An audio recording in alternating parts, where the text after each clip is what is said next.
ಅರಸೀಕೆರೆ ತಾಲೂಕಿನಲ್ಲಿ ಕರ್ನಾಟಕ ರಾಜ್ಯ ಸರ್ಕಾರವು ಮಾಡಿರುವ ಬೆಲೆ ಏರಿಕೆಯನ್ನು ಖಂಡಿಸಿ ಅರಸೀಕೆರೆ ನಗರದ ಪಿಪಿ ಸರ್ಕಲ್ನಲ್ಲಿ ಅರಸೀಕೆರೆ ನಗರ ಮತ್ತು ಗ್ರಾಮಾಂತರ ಮಂಡಲದ ಅಧ್ಯಕ್ಷರುಗಳಾದ ಅವಿನಾಶ್ ನಾಯ್ಡು, ಯತೀಶ್ ಕುಮಾರ್, ಪ್ರಧಾನ ಕಾರ್ಯದರ್ಶಿ ಕಿರಣ್ ಬಾಣವಾರ, ವಿರೂಪಾಕ್ಷಪ್ಪ, ಸುನೀಲ್ ಶಾಸ್ತ್ರಿ, ಮಂಜು ಕುಮಾರ್, ಸಿಂಧು ಹಾಗೂ ಮುಖಂಡರುಗಳಾದ ಎನ್ಡಿ ಪ್ರಸಾದ್, ಮನೋಜ್ ಕುಮಾರ್ ಬಾಣವಾರ, ಜಯಣ್ಣ, ಗಂಗಣ್ಣ, ಸರೋಜಮ್ಮ, ಹೇಮಾವತಿ, ಪುರುಷೋತ್ತಮ್, ರಮೇಶ್, ಜಿಜಿ, ಲೋಕೇಶ್ ಹಾಗೂ ಬಿಜೆಪಿ ಕಾರ್ಯಕರ್ತರು ಸೇರಿ ಕರ್ನಾಟಕ ರಾಜ್ಯ ಕಾಂಗ್ರೆಸ್ ಸರ್ಕಾರಕ್ಕೆ ಗೇರ್ರಾವ್ ಹಾಕುವುದರ ಮೂಲಕ ಬೆಲೆ ಏರಿಕೆ ಖಂಡಿಸಿ ಪ್ರತಿಭಟನೆಯನ್ನು ಅತ್ಯಂತ ಯಶಸ್ವಿಯಾಗಿ ನಡೆಸಲಾಯಿತು. ಗಂಡನ ಆದಾಯದಲ್ಲಿ 5,000 ರೂಪಾಯಿ ಕಿತ್ಕೊಂಡಂತ ಸರ್ಕಾರ ಹೆಣ್ಣು ಮಕ್ಕಳಿಗೆ 2,000 ರೂಪಾಯಿ ಉಚಿತ ಹಣವನ್ನ ಕೊಡ್ತೀನಿ ಅನ್ನೋ ಒಂದು ನೆಪವನ್ನ ತೋರಿಸಿ ಅದು ಸಾಲದು ಎಂಬಂತೆ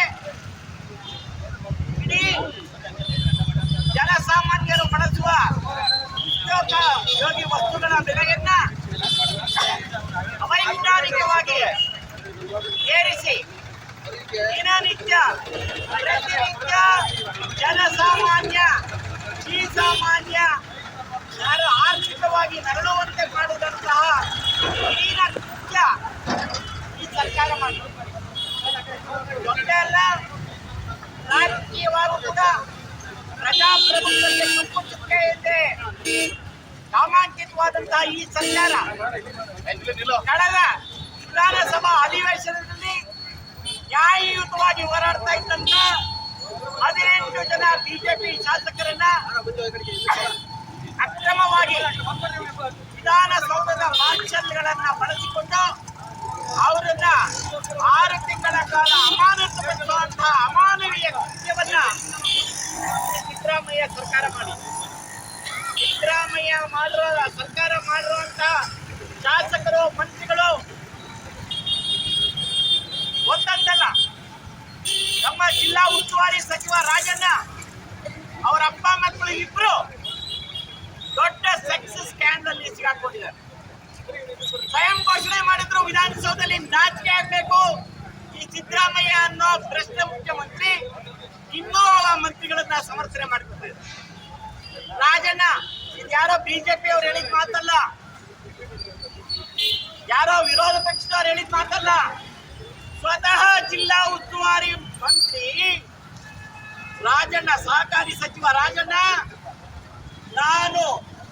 ನಾನು ಸೆಕ್ಸ್ ಸ್ಕ್ಯಾಂಡಲ್ ಅಲ್ಲಿ ಸಿಗಾಕೊಂಡಿದ್ದೀನಿ, ನನ್ನ ಮೇಲೆ ಒಂದು ಜಾಲವನ್ನ ಹೆಣೆಯಲಾಗಿದೆ ಅಂತ ಅನ್ಬಿಟ್ಟು ಹೇಳಿದಂತಹ ನೀತಿಗೆಟ್ಟ ಜಿಲ್ಲಾ ಉಸ್ತುವಾರಿ ಮಂತ್ರಿಯ ಆಡಳಿತದಲ್ಲಿ ನಾನು ಬಂಧುಗಳೇ, ಕಳೆದ 2 ವರ್ಷಗಳಿಂದ ಸಿದ್ದರಾಮಯ್ಯ ಎಂಬ ದುರಹಂಕಾರಿ ಕಡುಭ್ರಷ್ಟ ಮುಖ್ಯಮಂತ್ರಿಯ ಆಳ್ವಿಕೆಯಲ್ಲಿ ಜನಸಾಮಾನ್ಯರ ಸ್ಥಿತಿ ನರಕ ಸದೃಶವಾಗಿದೆ.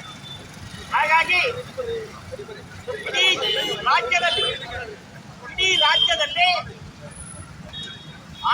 ಆಡಳಿತ ಸರ್ಕಾರ ನಡೆಸ್ತಾ ಇರುವಂತಹ ದುರಾಡಳಿತವನ್ನ ಖಂಡಿಸಿ ಭಾರತೀಯ ಜನತಾ ಪಾರ್ಟಿ ಮತ್ತು ಸಮಾನ ಮನಸ್ಕ ಸಂಸ್ಥೆಗಳು ಈ ಒಂದು ಪ್ರತಿಭಟನೆಯನ್ನ ಹಮ್ಮಿಕೊಂಡು ಜನಗಳನ್ನ ಜಾಗೃತಿಗೊಳಿಸುವಂತಹ ಕೆಲಸವನ್ನ ಮಾಡ್ತಾ ಇದೆ. ಜನ ಎಚ್ಚೆತ್ತಬೇಕು. ಇಂತಹ ಭ್ರಷ್ಟ ಸರ್ಕಾರದ ಮಕ್ಕಳು ಮುರಿಯುವಂತಹ ಕೆಲಸವನ್ನ ನಾವು ಮಾಡಬೇಕಾಗಿದೆ ಅಂತ ಅಂದ್ಬಿಟ್ಟು ಹೇಳ್ತಾ, ಸ್ವತಃ ಭ್ರಷ್ಟಾಚಾರದ ಹಗರಣದಲ್ಲಿ ಇದ್ದಂತಹ ಮುಖ್ಯಮಂತ್ರಿ ಕೂಡ ಹಗರಣದಲ್ಲಿ ಲೋಕಾಯುಕ್ತ ಎಂಬ ಸರ್ಕಾರದ ಗುಲಾಮರಂತೆ ವರ್ತಿಸಿರುವಂತಹ ವ್ಯಕ್ತಿಗಳನ್ನ ಇಟ್ಕೊಂಡು ಕ್ಲೀನ್ ಚಿಟ್ ಘೋಷಣೆ ಮಾಡಿ ತಾನು ಅಪರಾಧಿ ಅಲ್ಲ ಅನ್ನೋ ಒಂದು ಸಂದೇಶವನ್ನ ಈ ಜನಕ್ಕೆ ಕೊಡೋದಕ್ಕೆ ಹೊರಟಿರುವಂತಹ ನೀತಿಗೆಟ್ಟ ರಾಜಕಾರಣಿಯನ್ನ, ಆ ರಾಜಕಾರಣಿಯ ತಂಡವನ್ನ ಬದಿ ಹಾಕುವಂತಹ ಒಂದು ಕಾಲ ಒದಗಿ ಬಂದಿದೆ ಬಂಧುಗಳೇ. ಹಾಗಾಗಿ ಭಾರತೀಯ ಜನತಾ ಪಾರ್ಟಿಯ 2 ಮಂಡಲದ ಅಧ್ಯಕ್ಷರುಗಳು, ಪದಾಧಿಕಾರಿಗಳು ಹಾಗೂ ಎಲ್ಲ ಸ್ತರದ ನಾಯಕರುಗಳು ಇವತ್ತು ಇಡೀ ರಾಜ್ಯಾದ್ಯಂತ ಈ ಒಂದು ಪ್ರತಿಭಟನೆಯನ್ನು ಹಾಕಿಕೊಂಡಿದ್ವಿ.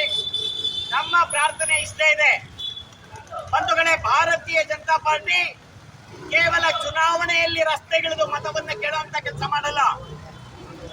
ಜನತೆ ಜನತೆಗೆ ಸಂಕಷ್ಟ ಬಂದೊದಗಿದಾಗ ರಸ್ತೆಗಿಳಿದು ಹೋರಾಟ ಮಾಡುವಂತಹ ಪದ್ಧತಿ ಭಾರತೀಯ ಜನತಾ ಪಾರ್ಟಿ ಇದೆ. ಹಾಗಾಗಿ ಈ ಭ್ರಷ್ಟ ಸರ್ಕಾರದ ವಿರುದ್ಧ ಹೋರಾಡುವಂತಹ ಪ್ರತಿಯೊಂದು ಹೋರಾಟಕ್ಕೂ ಕೂಡ ನಾವು ಬೆಂಬಲ ಕೊಡಬೇಕು ಅನ್ನೋ ವಿನಮ್ರ ಪೂರ್ವಕ ಮನವಿಯನ್ನ ನಮ್ಮ ಪಕ್ಷದ ಪರವಾಗಿ ಮಾಡ್ತಾ ನನ್ನ ಮಾತನ್ನ ಮುಗಿಸ್ತೀನಿ.